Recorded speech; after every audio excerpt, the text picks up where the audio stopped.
सारी पुलिस की नफरी को सस्पेंड ना किया तो फिर इमरान खान के साथ, शेख रशीद के साथ वही हाल होगा जो हमारे एमएनए के साथ किया।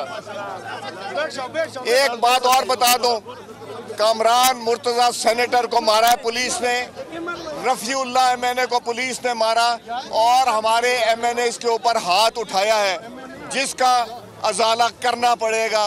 वक्त बदल रहा है, इमरान खान जा रहा है, जिन्होंने ये एक्ट किया है उनको इसकी कीमत अदा करनी पड़ेगी। बिस्मिल्लाहिर्रहमानिर्रहीम, बिस्मिल्लाहिर्रहमानिर्रहीम, नहमदुहु व नुसल्ली अला रसूलिहिल करीम।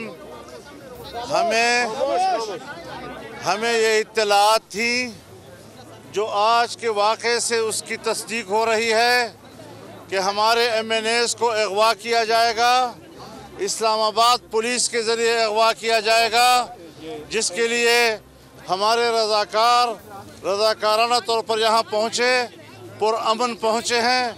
कोई असलहा नहीं, कोई ऐसी हरकत नहीं है कि जिस पर एतराज़ किया जा सके।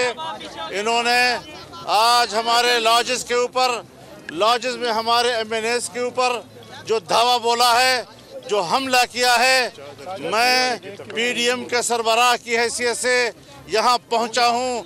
मैं अपने दोस्तों के हमरा गिरफ्तारी पेश करूँगा और पूरे मुल्क को कहना चाहता हूँ, तमाम कारकुनों को कहना चाहता हूँ, हर पार्टी के वर्कर को कहना चाहता हूँ कि वो पहुँच सके तो इस्लामाबाद पहुँचे, वरना अपने अपने शहरों में रोड बंद कर दें, कारोबार वतन बंद कर दें और उनको बता दें कि तुमने हमें चैलेंज किया है, हमने आपके मुकाबले की कसम खाई है, हम आपसे लड़ेंगे, मैदान में लड़ेंगे और इंशाअल्लाह कारकुन जहां भी है हमारी आवाज़ पर लब्बैक कहते हुए घरों से निकल आए और इस जालिमाना, जाबिर, नालायक, नाअहल हुकूमत है और अपने जमहूरी हक उसको इस्तेमाल करे।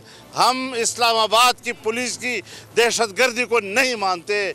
ये यहाँ का इंस्पेक्टर जनरल पुलिस ये इमरान खान का ज़ाती मुलाजिम है और ज़ाती मुलाजिम का किरदार अदा किया है। हम डीआईजी और इनके मातहतों को बताना चाहते हैं कि आपने आज एक ऐसे इमरान खान एतमाद आ चुका है। सब्सक्राइब करें और बेल दबाएं ताकि कोई खबर रह न जाए।